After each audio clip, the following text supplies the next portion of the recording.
All right. Hello, everyone, and welcome to a tasty Tuesday of Be Well Together. Today, we are welcoming back the oh so nutritiously knowledgeable Kelly LeVeque. So Kelly, this is her encore performance with us. She is a holistic nutritionist. She is a celebrity health coach who works with A-listers like Jessica Alba and Jennifer Gardner and Chelsea Handler and all sorts of other famous folks. She is a best-selling author known for her Body Love series, including Body Love, a journal, 90 Days to Practice Positivity, Create Momentum, and Build Your Healthy Lifestyle. And you can also catch her on the Be Well by Kelly podcast, which I am still loving, by the way. So today's topic, I'm so excited about this. We are going to have the honor of attending smoothie school. So Kelly is going to whip up 2 really easy at-home smoothies to get your morning started with a delicious, nutritious blend. And just a point of note, you can find all of these recipes and then some on her website, kellyleveque.com. So with that, welcome back, Kelly. Hey, thanks for having me. It's so good to be here.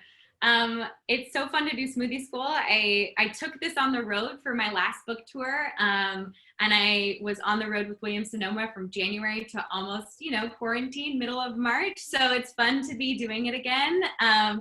If anyone out there knows me, I am a holistic nutritionist, but I'm sort of known for this smoothie formula called the Fab Four. And the whole reason and kind of my motivation behind creating this formula was that every time I went to places like Whole Foods or juice bars or smoothie places, so many of the smoothies out there were full of sugar, and they were full of fruit, and they weren't actually satisfying or good for balancing blood sugar. So what I created was a formula that you could use in your kitchen to make smoothies at any time and you can really create any flavor. So today we're going to make 2 smoothies. The first one is my spa smoothie. And so this is an all green smoothie. There's absolutely no fruit in it. Well, there's a cucumber, but it's not traditional fruit. And then the next smoothie we're going to make is something called cookies and cream. So let's start with understanding the formula, and we'll build out the Fab Four Smoothie. So first and foremost, whenever you grab your blender, pro tip, always put your nut milk or your water or your liquid in first. This keeps your ingredients from sticking to the bottom of your blender, okay? So today I'm using a macadamia nut milk. Macadamia nut is the lowest in sugar out there available right now when it comes to a nut milk. And I would say when it comes to nutrition, it is mostly fat, so it's satisfying. But remember that a lot of these nut milks are actually not, they aren't a really good source of nutrition. They're just going to make your smoothie creamy. So if you decide, hey, I don't want to use a nut milk, I'd rather use water, that's great too. You can use a little bit of extra almond butter or avocado, and that'll thicken up your shake, and you don't need to worry about adding a nut milk if you don't want to. So always about 1.5 to 2 cups. Now, someone might ask, well, why would you do 2 or why would you do closer to 1? Totally based on how thick you like your smoothie. Do you like a thicker, more ice cream consistency, or do you like a thinner, drinkable smoothie? So I go for 1.5 cups. I find that that's sort of a sweet spot for me. And the easiest way to do it is just to look at the side of your blender, because they always have the hash marks of exactly how much liquid you're putting in your smoothie. You don't need to measure it out with measuring cups or anything like that. Next up is protein. And this is a really interesting topic, because a lot of my clients always want to know, well, how do I pick a protein powder?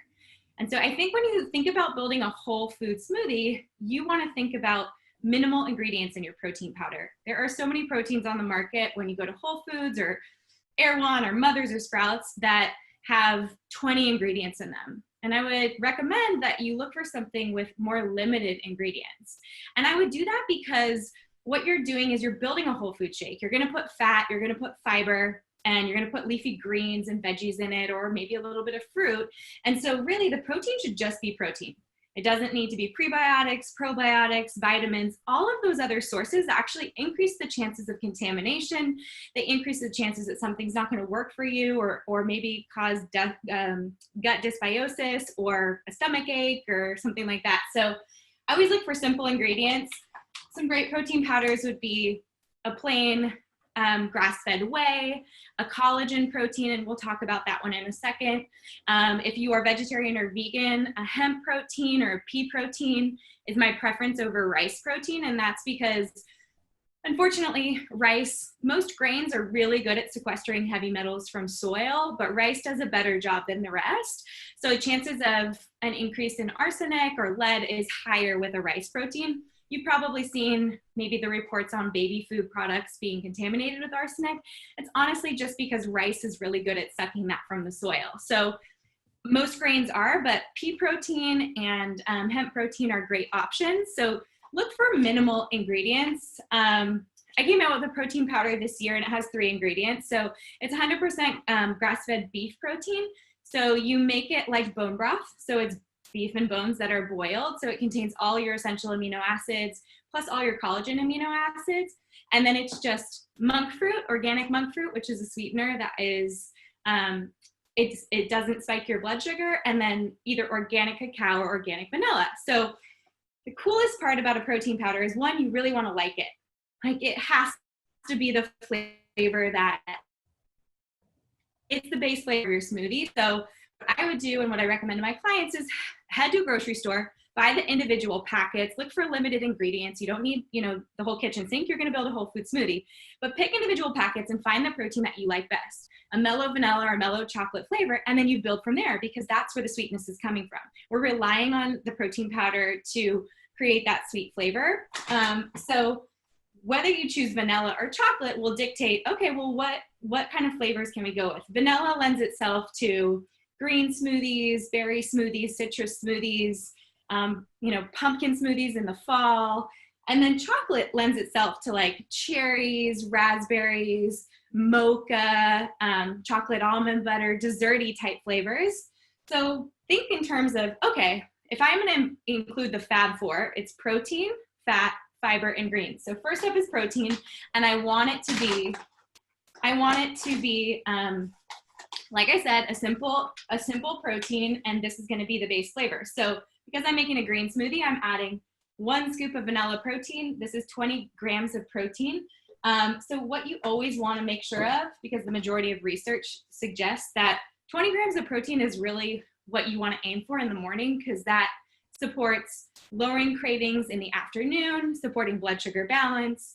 People who start their day with protein eat less overall naturally and have less obsessive thoughts about food, less late night eating.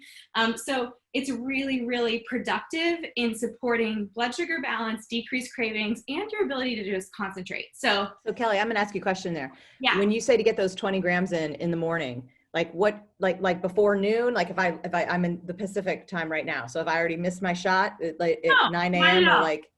Yeah, so whenever it comes to breakfast, we're breaking our fast. So we're breaking our fast. Your first meal of the day is what dictates how regulated your blood sugar will be.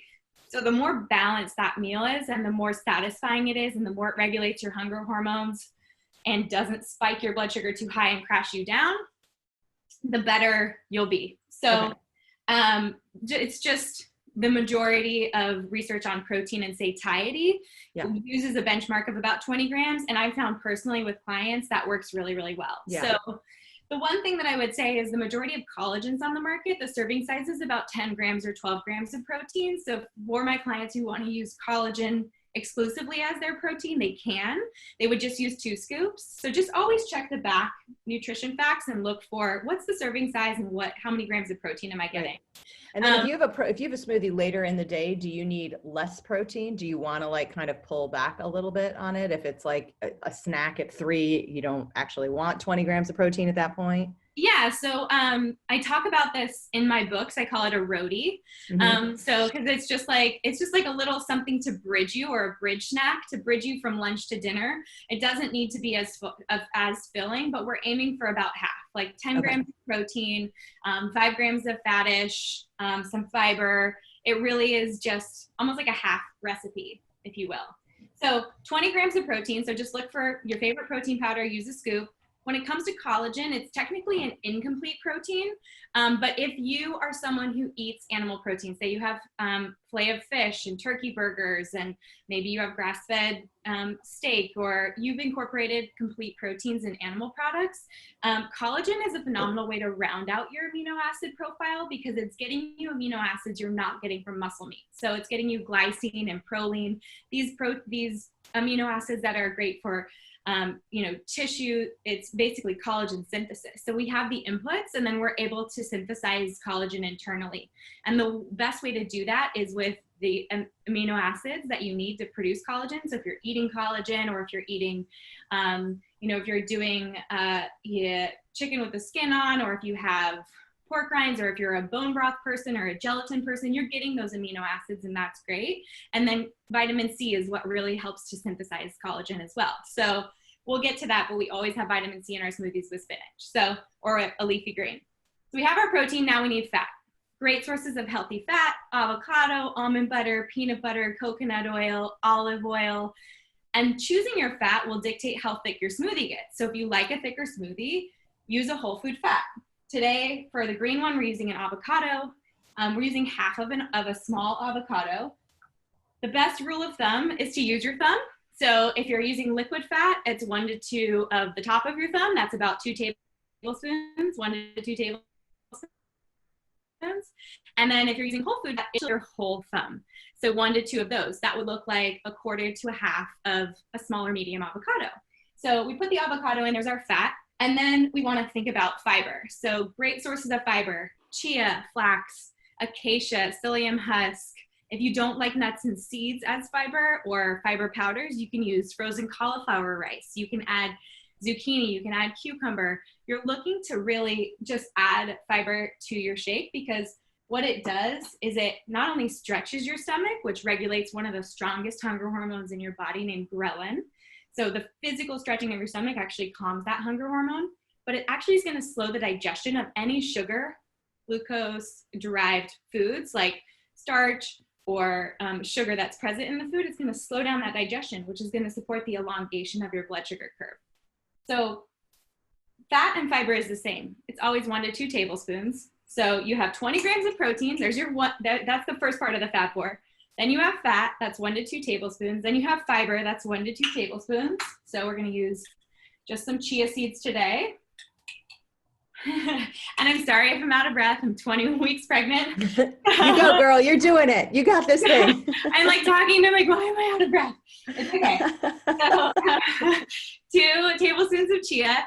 And some interesting things to think about would be, if you enjoy and indulge in, especially during quarantine, in wine, in chips, in cookies. If you go on a vacation, or you're just like, I'm at home so much and I'm snacking. What those foods do, what those processed acellular and sugary foods do, is they feed forms of and strains of bacteria in your gut called candida and yeast, and sometimes inflammatory strains of bacteria that can lead to leaky gut and IBS and digestion issues. And what the old theory of thinking was, when it came to gut health, was, if someone has some type of gut issue like small intestinal bacterial overgrowth, or one of these overgrowths of yeast or candida, what we'll do is we'll disinfect it. We're going to give them antifungals, antibacterials. We're going to give them antibiotics. We're going to just kind of strip away those bacteria cells. And the new theory of thought is actually the opposite. It's that this is a beautiful ecosystem. And when it comes to making and building a strong, healthy microbiome, it's way more important to be consistent with fiber and prebiotics. Because what that's doing is that's feeding the good guys, and they automatically outgrow the bad guys, and they take control of the microbiome. The problem with stripping away is that we strip away everything, and the guys that survive are most often those the ones that cause problems, the inflammatory ones, the ones that have been overgrowing for a long time. So as much as you can think about the Fab Four in your meals and in your smoothies, and think like, well, how could I add a little bit of fiber or prebiotics to this? In your smoothie, that might look like the chia or the flax. If you wanted to add a little bit more, you could add a fiber powder like a psyllium husk or an acacia fiber. And based on what you add, it will change the thickness of your shake. So a prebiotic like psyllium husk is really gelatinizing, like chia. It's going to thicken your shake. If you say, Kelly, I don't like a thick shake, I would say, okay, well, let's steer clear of psyllium husk and chia, and let's lean more into flax and acacia. They're not going to thicken your shake as much. Same goes for making a smoothie when using fat to thicken a smoothie. Avocado is going to thicken it way more than a couple tablespoons of almond butter will. Okay, so just aiming for at least 2 tablespoons of fiber. And then what we want to think about is, how can we add greens or vegetables or produce? Like, that's what this is about. A smoothie is a great way to add produce to your life and start your day with colors. All those phytochemicals, water-rich foods. So I call this a spa smoothie because it's got a cucumber lemon flavor to it. Sometimes I'll put mint in it. So I just take about a half a cup of chopped cucumber. It could be Persian cucumber, English cucumber, whatever you have around. Just throw that in. And then we always add a handful of leafy greens. So spinach, kale. If you're like, that's disgusting, I don't want to add that to my smoothie, think about things like herbaceous things. Can you do a strawberry basil smoothie? Think about the ways that you can add phytochemicals to your life that aren't bitter, okay? So add a handful of spinach, and then anytime anything is bitter, my first recommendation is to find yourself a lemon or a lime and squeeze it in. So I'll squeeze sometimes a half to a full lemon in my smoothies. And what's so interesting about lemon and things that are acidic, like lemon and apple cider vinegar, is they're acidic when you taste them, but they're actually really alkalizing in the body. So, and they're great at getting your body ready for digestion. So it supports hydrochloric acid, it supports enzyme production, so it really increases digestion. Okay. So now when you think about how can you add veggies to your diet, during quarantine, suggestions I made for clients was to buy frozen spinach, frozen kale, frozen cauliflower rice, frozen berries. You don't even have to worry about having fresh produce around, but just remember, if you're buying frozen kale or spinach, it shrinks because it's basically been almost steamed and it breaks down into a really small amount. So don't add like a full cup of frozen spinach or you will be Popeye, okay? You will not like it. So just keep that in mind. Okay, cool. So that's all we do. We just blend it up. Anytime you get used to using this formula, you just think in your kitchen, okay, what protein am I using? Vanilla, chocolate, there's peanut butter flavored ones, there's coffee flavored ones. That's the base flavor. Then you think about the fat that would pair nicely with that. Greens and avocado are good. Maybe chocolate and almond butter is yummy. So you pair those fats and then, keep a couple of fiber sources around. They don't really change the taste. They'll change the consistency. So like I said, chia and psyllium husk are more gelatinous.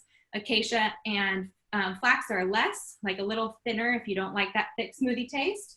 And then add a little handful of greens. We'll make a berry one next, or I'll walk you through it while I answer questions, but that's all it is. Ice is a personal preference. You can add ice or not add ice. I think when I add frozen veggies or fruit, I don't add ice. I'm used to not adding ice, but it's totally a personal preference. So go for it. I'm gonna go ahead and blend this. I'll let you check for questions and I'll be right back. So, okay, so here's a question for you. What are your tricks and recommendations for smoothies for the kids?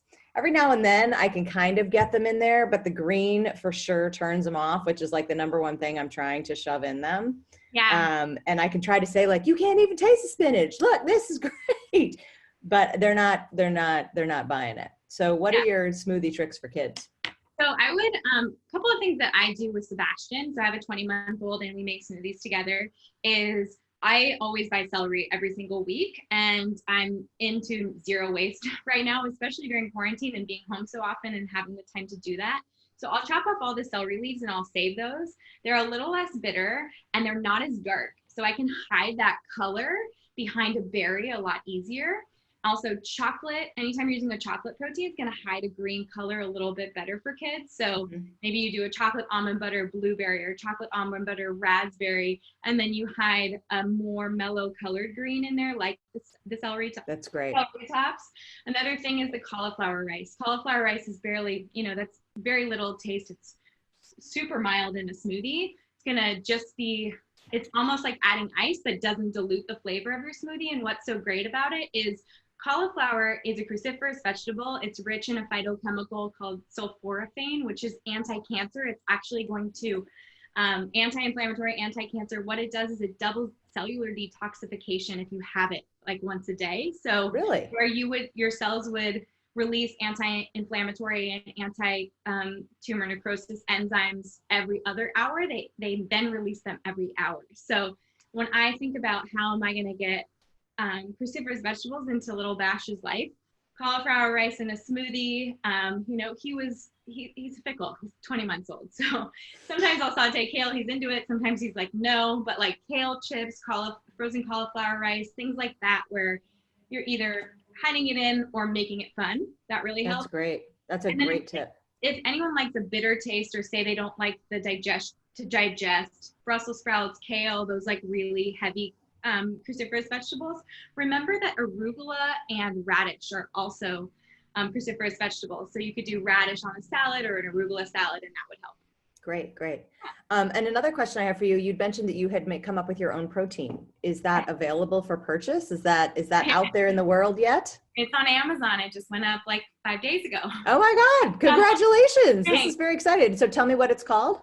It's called the Be Well by Kelly protein powder. The Be Well by Kelly protein powder. I love it. I'm really what kind of protein powder? What is in your protein powder? It's a pasture-raised farm in Sweden, and it's grass-fed beef. So if people are using collagen is extracted via a chemical process called using hexane, which is how we normally actually extract protein from most things, like any grains, any collagen. But what's interesting is like a bone broth protein is just making bone broth and dehydrating it. And when you think about making whey protein, it's curds and whey, and then we just dehydrate it. So I love a chemical-free process.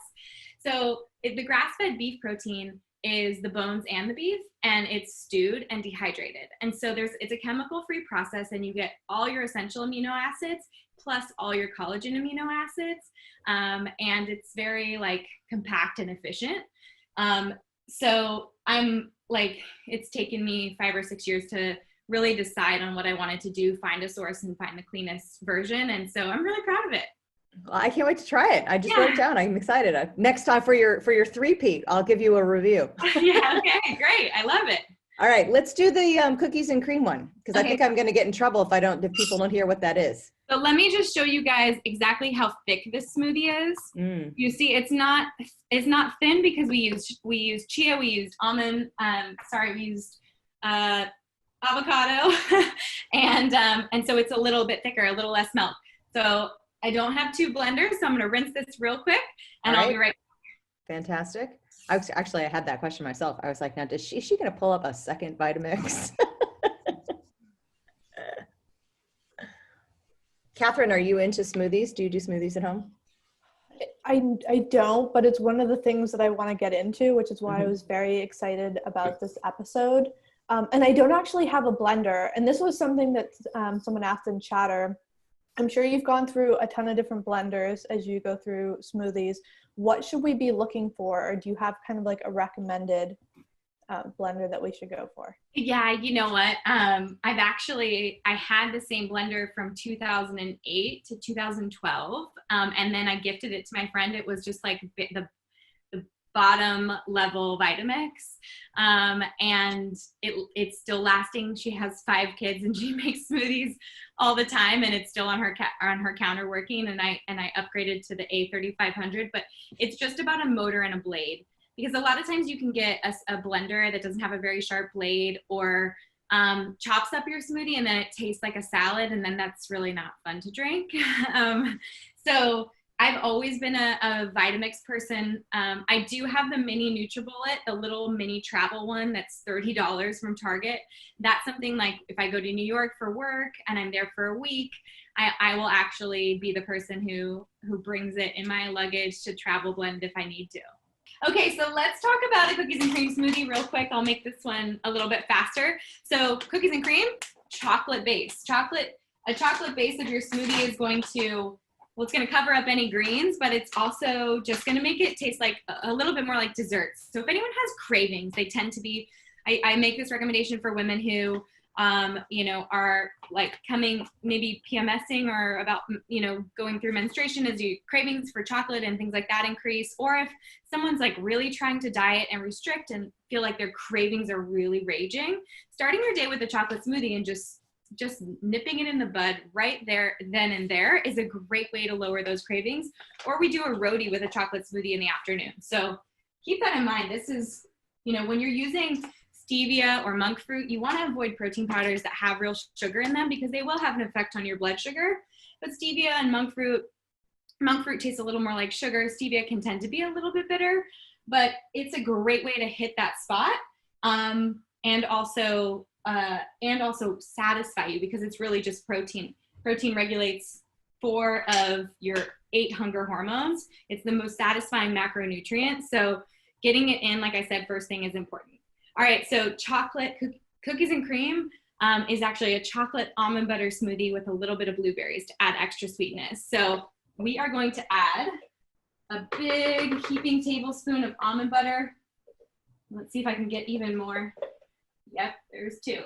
So I always recommend people start with the base smoothie formula. So that's the 20 grams of protein, and then it's 1 to 2 tablespoons of fat, 1 to 2 tablespoons of fiber. So start with a tablespoon of fat, a tablespoon of fiber, and see how long that keeps you full. All of this smoothie is that it would keep you full for 4 to 6 hours. That's regulating your blood sugar, elongating your blood sugar curve, regulating hunger hormones. And what the best part about that is the goal of this is to get you to lunch or your next meal without crashing. Because if I can prevent the crash, then you can make better choices for your next meal, and more balanced choices. So that's really always the goal with the smoothie, is depending on when you have breakfast. If you decided, oh, I'm gonna have breakfast at 10 a.m. and I only need to get to 1, you may be fine getting away with a tablespoon of fat and a tablespoon of fiber. But if you had a smoothie at 6 a.m. with Sebastian and I, because we were up at 5:45, then you know, you might need double. So gauge it based on your lifestyle. So we're adding 2 tablespoons of chia. You could add 2 tablespoons of flax. Flax is going to give it a little bit of a nuttier taste than chia. We have our protein, our fat, and our fiber. Now we need a little handful of leafy greens. So grabbing a handful of spinach. And then here's the kicker. This is kind of what I'm known for, is that I limit fruit. So it's 1/4 to 1/2 cup. And I'm doing that because when we talk about blending fruit, a lot of smoothies on Pinterest, recipes you find online, it's a banana, it's a date, it's 2 cups of pineapple. 2 cups of pineapple is 28 grams of sugar. So it's blended up, it hits your bloodstream really fast. You ride that blood sugar roller coaster up for 90 minutes, and then you're crashing. Crashing means increased cravings, irritability, inability to concentrate. And so it's really detrimental to work life, feeling calm and relaxed. So you can get all the flavor and antioxidants in 1/4 to 1/2 cup. So these are wild blueberries. They are going to add extra sweetness to this shake. And then we are going to blend it up. Because those are frozen, I'm not adding ice. And I can blend it, or we can answer questions. We are at about time. Okay. So that was awesome. I'm loving this new cookies and cream. I'm going to try that this afternoon for sure. Good. Thank you so much for joining us again. My pleasure. Congratulations on the pregnancy. Go. Yes, there it is. That little bump is coming along just fine. Yeah. And maybe we'll see if we can get you back here and check out a big bump. Okay. So thank Let me you. know. That's wonderful. So thank you to everyone for tuning in today. Such delicious, delicious treats and things to try. I really appreciate it. Be happy, be well, and we'll see you back here again tomorrow. Thanks, Bye-bye. guys. Bye.